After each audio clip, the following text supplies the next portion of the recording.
This week I had the privilege to interview Dr Louise Newson. Some of you may be aware of her and know her as the physician who specialises in menopause and hormones.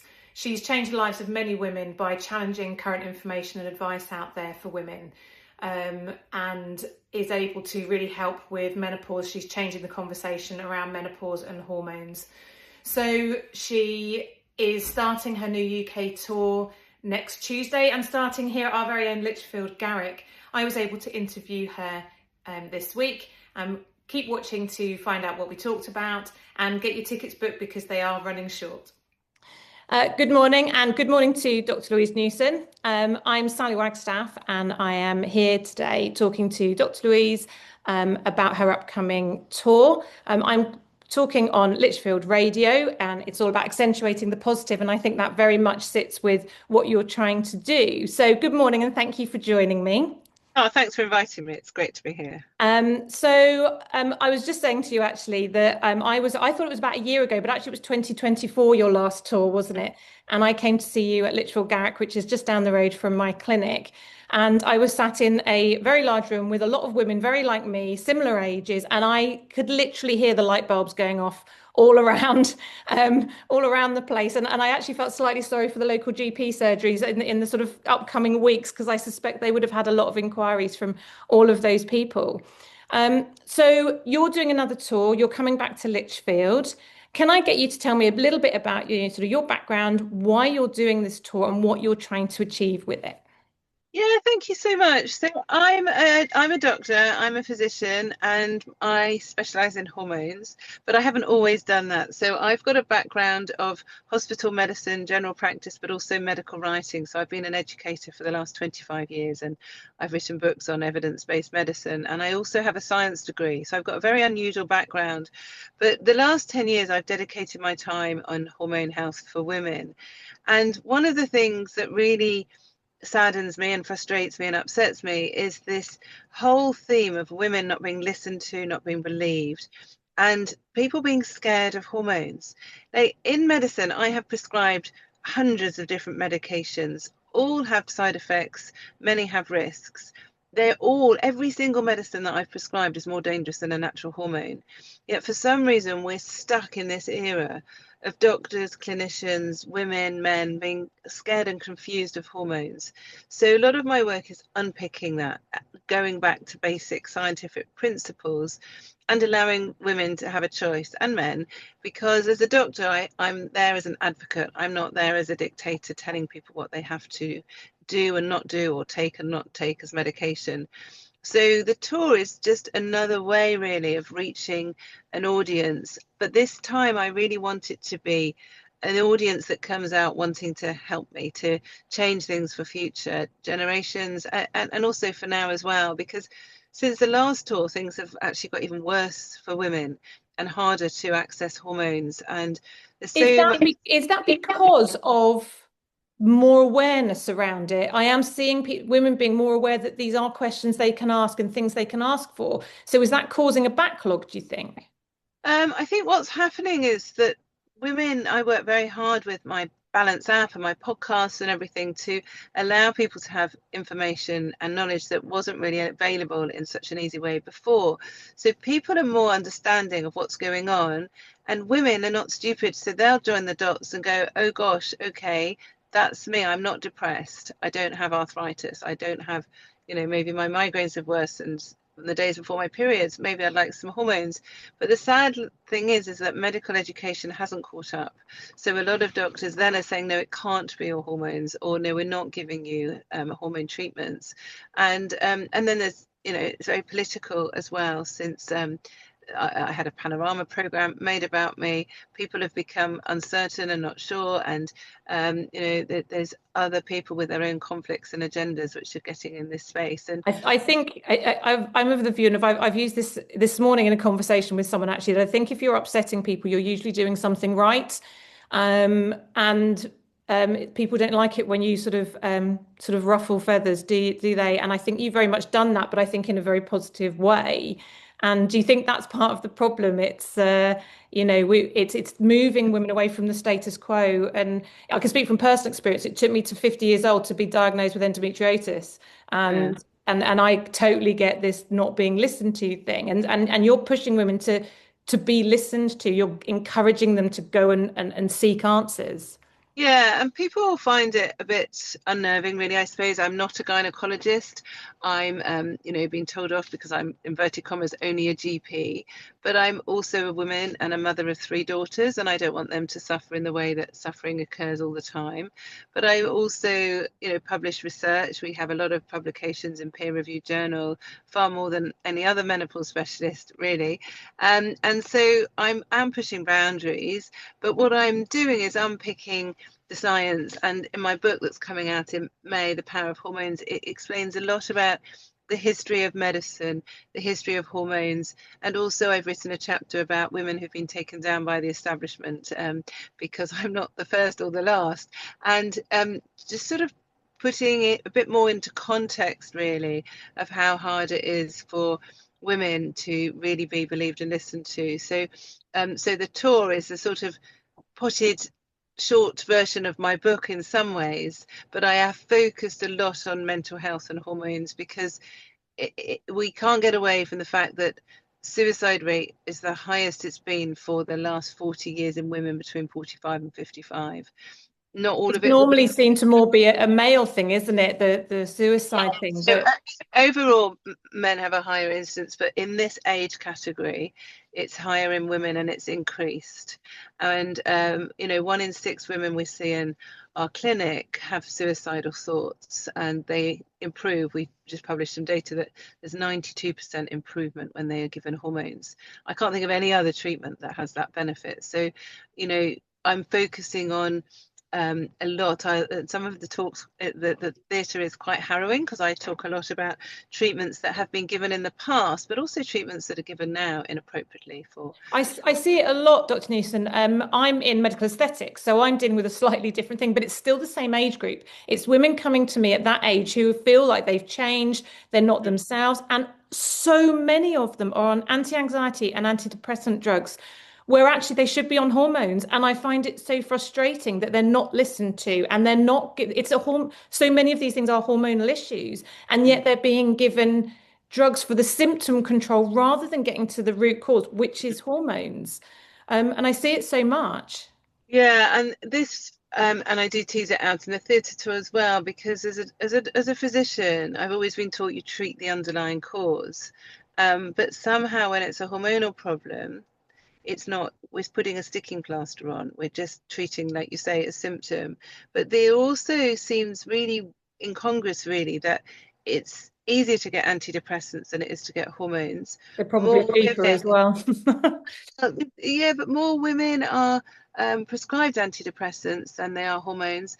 But even if you look in comparison with the risks of antidepressants compared to the risks of hormones, there are far more risks of antidepressants and more that we're realizing recently as well, risks of osteoporosis, dementia, earlier death. It's a problem. And so as clinicians, we need to be advising our patients about risks as well. But somehow, if anyone just talks about hormones, that's the first thing people do is jump on these perceived risks, and a lot of them are perceived rather than real. For But sure, then, the media campaign against estrogens over the last decade or so has been horrendous. You can prize them out of my cold dead hands, that's for sure. yeah, whereas if you wanted to have antidepressants or even a synthetic hormone in contraception, no one talks about these risks which are real. They're not even apparent or perceived risks. And hormone health is so crucial to everything because we're run on hormones. And I'm sort of always been of the view that you change one hormone and it affects the others. So actually, this hormone balancing it affects everything, sort of even to cardiovascular health, your mental health, your mood, your skin. I see that on people's skin and faces all the time. And why is this being ignored? And is it just a women's problem? Are men affected as well? I think there's a bigger problem. It's a political problem as well. I think there's quite a lot of, I mean, pharma involvement. I don't work with any pharmaceutical companies, but there are a lot of people that are making money from the antidepressants and the other drugs. So it's not in their agenda to try and enable people to be more healthy with natural hormones. And the big thing also is this lack of education for healthcare professionals. Lots of people are not given any teaching or training, and the medicine becomes very siloed. And so if people are going to see a cardiologist for their palpitations, the cardiologist won't know anything about hormones, or a urologist for bladder problems. They won't have been taught. But in my mind, that's not an excuse. If you're not taught something in medical school, then you have a responsibility for your patients to learn. And so this sort of willful blindness that keeps coming up, this ignorance that is harming women, has really got to stop, because it's very easy, simplistic medicine when you're replacing missing hormones.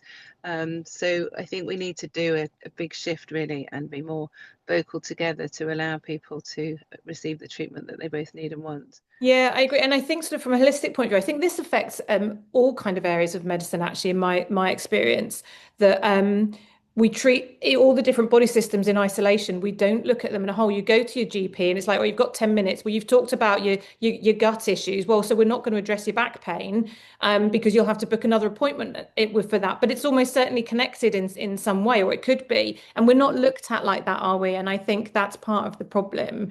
And I think, as you said, women historically have been let down in this area a lot. Absolutely, and it's the same, for men as well. Obviously, the hormones are certainly the same in men. They're just different levels, and people often don't think, and then it's harming people. So, a lot of what I'm weaving in through the tour is about the harm for patients and how we think differently. Because as doctors, we should be reducing harm for what we do. Yeah, for sure. So tell me a little bit about the tour, and how long that's going on for, where you sort of starting and finishing. Yeah, so I'm starting obviously in your town. I'm starting in Lichfield next week on the 14th of April, and then it's a 2 month tour, so it's 38 locations around the UK. So it's going to be quite busy. There's all sorts of I'm going into Wales, down to the south coast, and I'm just looking forward to being able to reach other people, and it's actually lovely having a live audience. I mean, I do a lot of work obviously on social media and those platforms, but it's not the same as seeing and feeling real people. And there's also going to be a section of live Q&A where people can write questions, and I'll answer as many as I possible as remember well. that from last time, actually. We get to give you questions in during the break, don't we? When you get to answer. It's really good, actually, because they're questions that people might not have thought to ask until they've sat and listened to you for a little while. And that's what I said. I saw these light bulbs going off and all these women going, oh my God, that's me. And Yeah. I think that understanding that it's not just them, and these things are kind of normal, and people are experiencing this, but that it can be addressed. And I think, do you feel that women are kind of sort of told to put up and shut up, and actually this is normal? I mean, I did for years. Like I said, I was 50 years old when I found out I had endometriosis, because I was told everything I was experiencing was normal. It's being a woman, and all this nonsense that actually it wasn't. And so do you think listening to that first part of the show brings up questions that actually they might not have thought to ask? I think so, definitely. And also, a lot of my work is more than menopause. It's looking at hormones throughout all ages. So, And I think that's the key for this tour, isn't it? That it's looking more at at people as a whole. absolutely. So, thinking about women with PMS, PMDD, postnatal depression, hormonal changes, and looking at some of the harms of contraceptives, which people think contain hormones, but they actually don't. They contain synthetic chemicals that are like hormones, but they're not the same.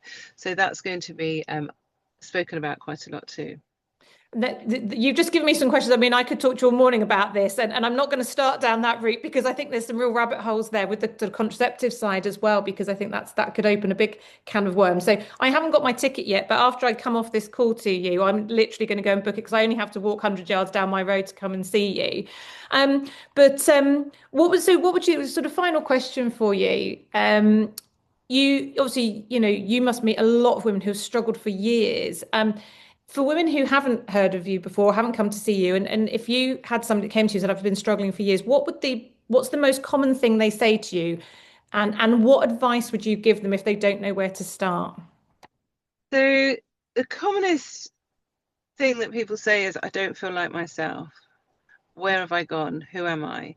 And a lot of it is mental health symptoms, low mood, anxiety. If people are struggling in that way, the first thing they should be asking themselves is, could it be my hormones? Then the second thing I would do is download my free app called Balance on Google Play or the App Store, and then start to do a symptom questionnaire on there, and then explore some of the information. We've got a huge amount of evidence-based information there, so people can try and work it out for themselves, because then if they're empowered with knowledge, they can then seek the right help and hormone treatment if that's what they want. And I think that is the most important thing, because knowledge is power, and the more knowledge we have, the more power we have to make the For right choices. sure. Do you find there's a lot of conflicting information out there? I think that, the internet is a huge place now. We have access to so much information. How do we know that what we're looking at is correct? Obviously, I've just written down the app thing. Wasn't aware of your app. And so I'm just going to go and download that in a minute as well.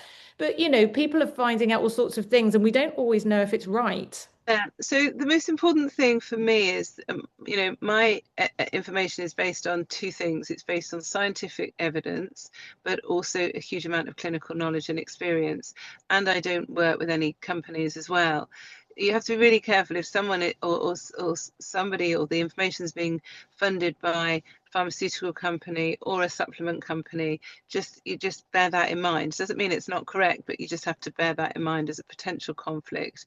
And then look at the person that's giving that information. Is it someone who's credible? If they're talking about symptoms and treatment, do they have a big clinic? I mean, we see 2,500 women a month through our clinic. We have a huge amount of clinical experience and knowledge. And like I say, we publish on that as well. There are lots of people who I hear them on radio or on social media, and they're seeing about 3 patients a week. It's not the same. So, just look at who is advising, and that's really important. It's really important, especially on social media, actually, because there is so much misinformation on there. A lot, yeah, absolutely. Okay, so I did actually check the ticket numbers at Lichfield, and they are low. It does say that they are in short supply now. So if anybody wants to come along to that, they need to get in quite quickly. So before I put this podcast out, I'm going to get mine booked. Excuse me. And so are there any other Midlands-based ones if people can't get to that one? Where's the next nearest for us? Warwick Arts Centre, Worcester are probably the closer ones to come to, and it's great. I mean, I found last time that the audiences was quite different depending on the location, and so I'm looking forward to seeing how that's going to work. Who was the best? Lichfield, obviously. Obviously, other than Lichfield. I think the further north you go, the more people are relaxed, and the more there's a lot of support for each other in the audience. All of the audience are the same. They're very, very vocal. I've been to the theatre a lot over the years, and often people are quite reserved. There's a little bit of chit chat in the interval. Every single show, there was lots of noise, lots of people talking to each other, talking to strangers. And so if I can help build up a bit more camaraderie and communities through these tours, then I'm going to be really happy as well. It certainly generates conversation, and it starts people thinking, I think. So I'm going to wish you all the luck for your tour. I will be there if I can possibly grab a ticket and get down to see you next Tuesday, I think it is, isn't it? So all the best with it. I hope it goes fabulously. Thank you so much, and hopefully see you next week. I'm sure you will. Have a great day, and I'll get this all put out for you as soon as possible. And I'll put the links for all your so the app and your website and stuff, and the links for the show in the article that will go out alongside this today as well. So I'm just going to stop recording. No, I'll just